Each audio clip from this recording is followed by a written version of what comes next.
warahmatullahi wabarakatuh. Perkenalkan, nama saya Dio Armando dengan NIM 23210069, Prodi Pendidikan Bahasa dan Sastra Indonesia, IKIP Siliwangi. Di sini saya melakukan micro teaching dengan tujuan mengajar peserta didik supaya mengerti apa itu cerpen dan juga untuk memenuhi tugas UAS dari mata kuliah strategi dan model pembelajaran.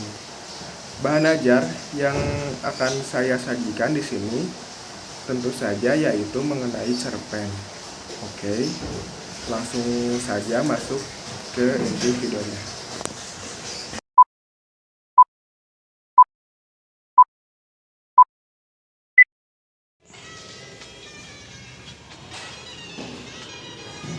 Assalamualaikum warahmatullahi wabarakatuh. Waalaikumsalam warahmatullahi wabarakatuh. Selamat pagi anak-anak. Pagi Pak. Bagaimana kabar kalian? Alhamdulillah baik Pak. Ada yang sakit? Tidak Pak, tidak ada. Bapak harap kalian semua dalam keadaan sehat semua ya. Udah pada sarapan? Tidak Pak. Nah, ada yang belum? Tidak ada Pak. Oh yang belum? Nanti ya makannya habis ini. Baik, sebelumnya izinkan Bapak memperkenalkan diri terlebih dahulu. Nama Bapak Dio Armando. Di sini Bapak berkesempatan untuk mengajar kalian. Baik, sebelum memulai proses pembelajaran, alangkah baiknya kita membaca doa terlebih dahulu. Siapa di sini yang mau memimpin doa? Dio aja Pak. Bapak mau Bapak? Boleh Pak. Silakan Bapak. Sebelum mulai kalau baik ini kita baru terlebih dahulu beramalan. Selesai. Terima kasih ya Bapak. Baik Pak. Baik Bapak, cek kehadiran dulu ya. Bapak hadir. Hadir Pak. Dia hadir. Hadir Pak. Oke, hadir semua ya. Kalau itu kita masuk ke materi. Nah, di pertemuan kali ini Bapak akan menjelaskan tentang teks naratif berupa cerpen. Kalian udah pada tahu kan cerpen? Tahu Pak. Ya. Apa itu gambar cerpen? Cerita pendek Pak. Betul. Cerpen adalah teks yang berisi karangan fiktif yang isinya sebagai kehidupan seseorang atau juga kehidupan pada satu yang diceritakan secara ringkas yang berfokus pada satu tokoh saja. Cerpen juga biasanya berisi tidak lebih dari 10.000 kata. Pada umumnya cerita pendek atau cerpen bisa memberikan kesan dominan dan berkonsentrasi pada permasalahan satu tokoh. Nah, cerpen juga bisa disebut sebagai fiksi prosa karena cerita yang disuguhkan hanya berfokus pada satu konflik permasalahan yang dialami oleh tokoh, mulai dari pengenalan karakter hingga penyelesaian permasalahan yang dialami oleh tokoh. Nah, pada struktur cerpen. Struktur cerpen itu ada 6 ya, anak-anak. Yang pertama itu abstrak. Di sini abstrak merupakan pemaparan gambaran awal dari cerita yang dikisahkan. Pada cerpen, abstrak biasanya digunakan sebagai pelengkap cerita. Maka dari itu, abstrak bersifat opsional atau bisa jadi tidak ada pada cerpen tersebut. Lalu kemudian ada orientasi. Pada orientasi cerpen biasanya menjelaskan tentang latar cerita seperti waktu, suasana, tempat, atau lokasi yang digunakan dalam penggambaran cerita cerpen. Lalu ada komplikasi. Komplikasi menjelaskan tentang struktur yang berkaitan dengan pemaparan awal suatu masalah yang dihadapi oleh tokoh. Watak dari tokoh juga dijelaskan pada bagian ini. Selain itu, pada komplikasi juga menjelaskan urutan kejadian yang berhubungan dengan sebab akibat. Lalu ada evaluasi. Pada bagian evaluasi ini terjadi konflik masalah yang semakin memuncak. Konflik mulai menuju bagian klimaks dan mendapatkan penyelesaian atas masalah yang ada. Kemudian ada resolusinya. Resolusi di sini merupakan bagian akhir dari suatu permasalahan yang terjadi pada cerpen. Pada bagian ini terdapat penjelasan dari pengarang mengenai solusi permasalahan yang dialami tokoh yang terakhir ada. Yang terakhir atau yang keenam ada kode kode merupakan nilai atau pesan moral yang terdapat pada sebuah cerpen yang disampaikan oleh penulis kepada para pembaca. Pesan moral yang disampaikan sesuai dengan jenis cerpen. Sampai sini ada yang mau ditanyakan? Siap, tidak Pak. Masih paham ya? Oke. Kita lanjut ya sampai impresif cerpen. Pada unsur impresif cerpen terdapat 7 poin ya anak-anak. Yang pertama itu ada tema, kemudian alur atau plot, yang ketiga ada setting, yang keempat ada tokoh, yang kelima watak, yang keenam sudut pandang atau point of view, dan yang terakhir yang ketujuh yaitu ada amanat. Nah baik, dari yang pertama dulu ya anak-anak, yaitu ada tema. Cerpen di sini harus memiliki tema cerita, hal ini karena tema menjadi unsur utama yang ingin disampaikan penulis pada kisah ceritanya. Kemudian yang kedua ada alur dan plot. Alur atau plot merupakan urutan peristiwa atau dalam cerita pada sebuah cerpen. Pada umumnya, alur pada cerpen diawali dengan perkenalan konflik masalah, lalu penyelesaian. Namun ada beberapa jenis alur cerita, yaitu alur maju, alur mundur, dan alur campuran. Kemudian ada setting ya. Setting di sini merupakan penjelasan mengenai latar atau tempat, waktu, dan suasana yang terjadi dalam cerpen tersebut. Kemudian ada tokoh. Tokoh merupakan pemeran yang diceritakan dalam sebuah cerpen. Tokoh sendiri dari pemeran utama dan pemeran pendukung. Lalu ada watak. Watak merupakan gambaran sifat dari para pemeran. Watak terdiri dari 3 jenis, yaitu protagonis. Protagonis apa itu Bambang? Protagonis tahu nggak? Nggak tahu Pak. Protagonis itu bayi ya. Lalu ada antagonis. Antagonis tahu nggak? Dia tahu barangkali antagonis. Jahat Pak. Jahat. Antagonis itu Jahat. jahat, betul. Dan yang terakhir ada netral. Nah itu ya dari watak ada jadi di watak itu ada protagonis yaitu yang baik, dan antagonis yang jahat, dan netral. Kemudian ada sudut pandang atau point of view. Sudut pandang merupakan cara pandang pengarang saat menceritakan kisah pada sebuah cerpen.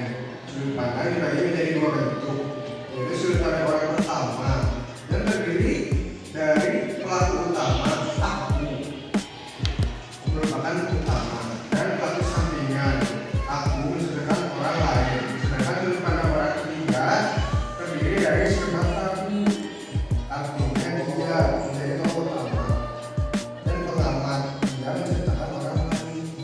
Seperti itu ya. Kemudian ada yang terakhir itu amanat ya, dari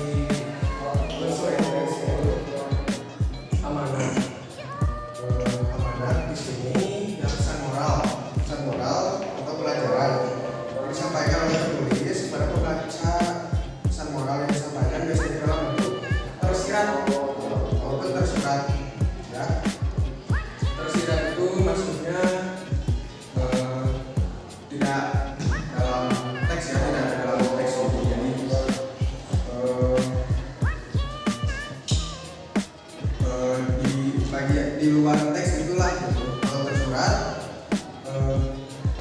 terdapat dalam teksnya. Di sini ada unsur ekstrinsik ya, terpakai anak-anak.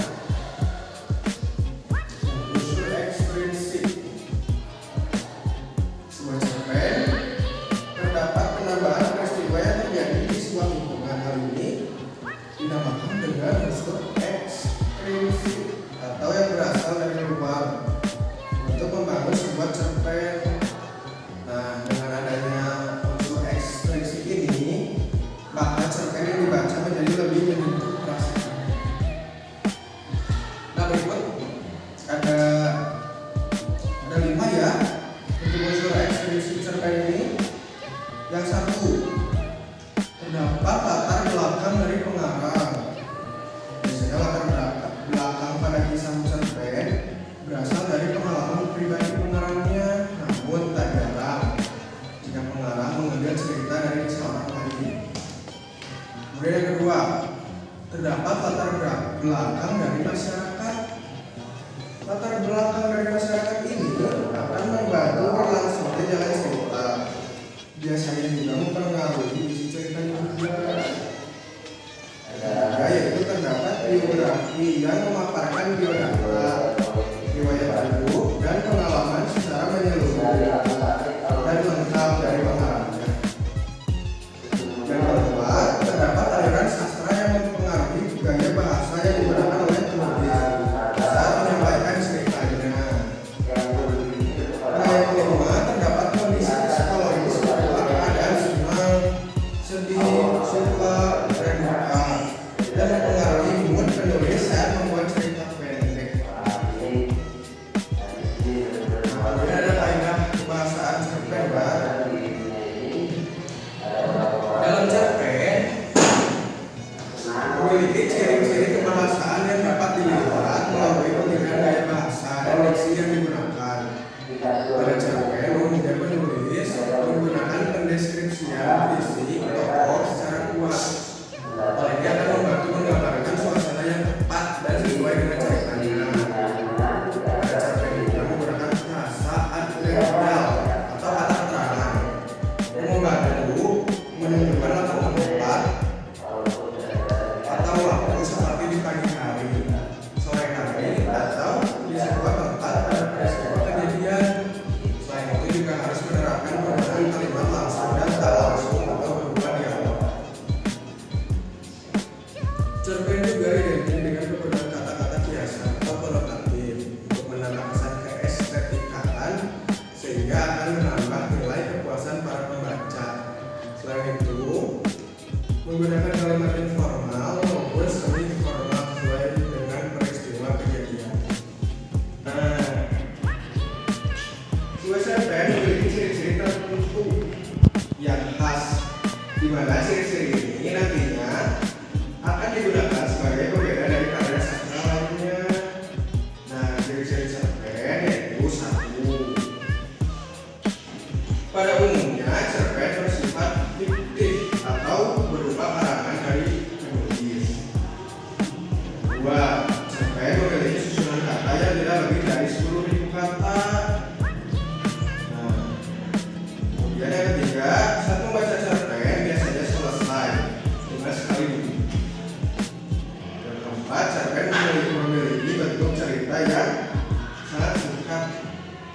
Kelima, cerpen memiliki diksi atau pilihan kata yang tidak rumit sehingga mudah dipahami oleh pembaca.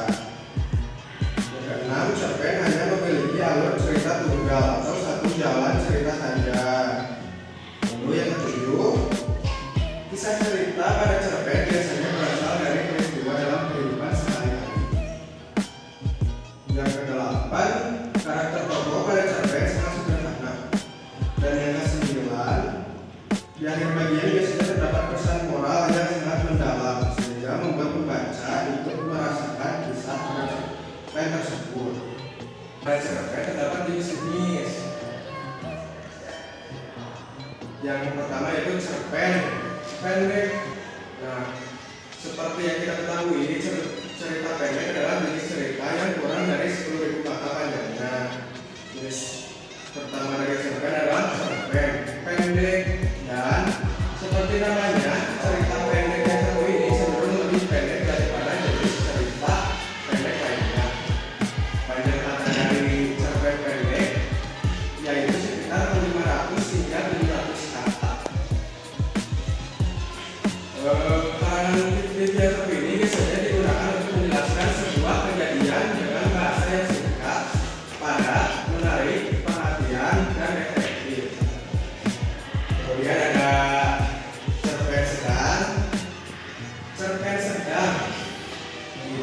biasanya memiliki panjang sekitar 700 hingga 1000 kata panjangnya. Cerpen sekarang juga bisa ditemui dengan mudah pada buku-buku pelajaran sekolah karena dianggap efektif dan menarik perhatian. Lalu yang ketiga yaitu ada cerpen panjang. Jadi cerpen tapi panjang ya, karena cerpen yang satu ini biasanya dibuat panjang sekitar 1000 kata atau lebih. Dan bahkan ada sebuah cerpen yang dibuat mendekati 5000 kata atau bahkan 10.000 kata. Nah, jenis cerpen yang satu ini memiliki ciri umum yang ukurannya yang santai. Oke, di sini ada contohnya ya anak-anak. Tapi Bapak tidak bisa memberikan contoh langsung. Bapak share aja ya. Ya Pak. WA kalian. Baik, Pak. Nah, kalian bisa baca-baca dulu aja ya cerpennya. Baca-baca, pahami isinya, terus analisis dari unsur-unsur intrinsik dan ekstrinsiknya. Nah, terus kalau kayak itu Bapak akan ngasih tugas. Silakan sekarang kalian baca-baca dulu aja ya.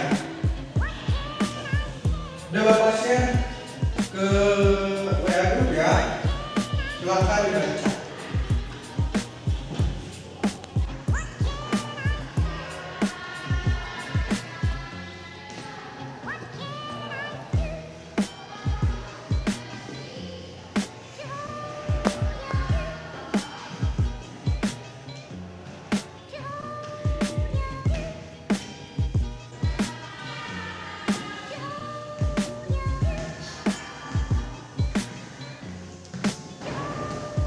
Bisa Bapak? Bisa, Pak. Ya.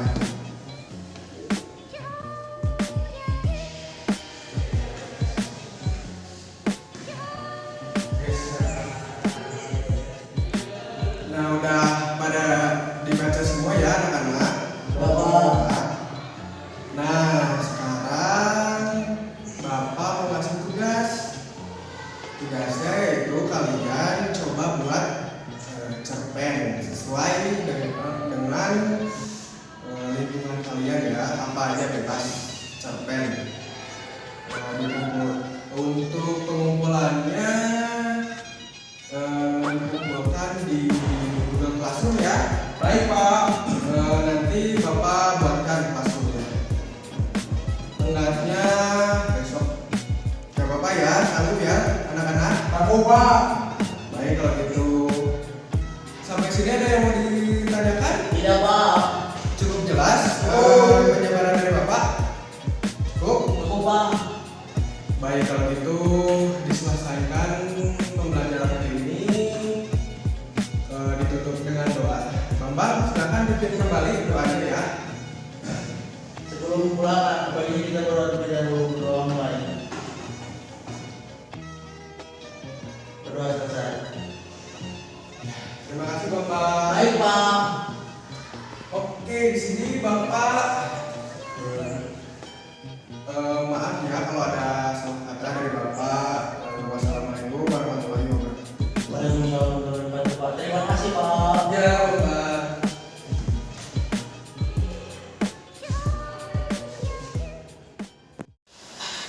Mungkin cukup sekian hasil dari video yang saya buat. Mohon maaf bila hasil dari video ini belum memuaskan karena di sini saya juga masih dalam tahap belajar. Kritik dan saran akan saya terima dengan senang hati. Terima kasih kepada teman-teman saya yang sudah membantu. Billahi taufiq wal hidayah. Wassalamualaikum warahmatullahi wabarakatuh.